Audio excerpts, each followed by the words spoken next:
لله نشكر كاع الناس اللي وقفت معايا، ماغريكو حبوا يوسخوني بزاف، توشاوني بزاف شغل في حياتي الشخصيه، فوايو ما فوايو، الحمد لله. انا المهم كي لعبت في ليكيب ناسيونال شمخت التريكو تاعي ان شاء الله.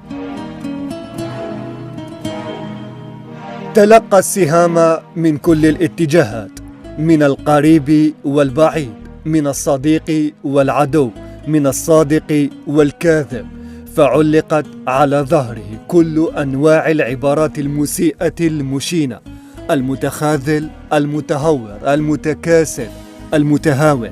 وتشكلت بريشة ظالمة مفترية صورة سوداء موحشة. فكان التغييب عن المنتخب الوطني رغم بروزه عزاء الحاقدين وحجة الظالمين. لم يكن كثير الكلام لكن كثير العمل. رده كان دوما تطورا واضحا من موسم لآخر. أثقل الأقمصة حملها على كتفيه المثقل نصر حسين دايش، فشبيبة القبائل، فوفاق سطيف، فالشباب سعودي، ليروي بصمته وإصراره أجمل قصة عنوانها أنا هنا، فلتذهب آراؤكم إلى الجحيم. جمال بالعمري عودته لم تكن كغيره، لم يرضى بغير الذهب إنجازا، فكان صمام الأمان والحامي المساهم باندفاع منقطع النظير والدماء في رحلة البحث عن التاج القاري، فكان له ذلك.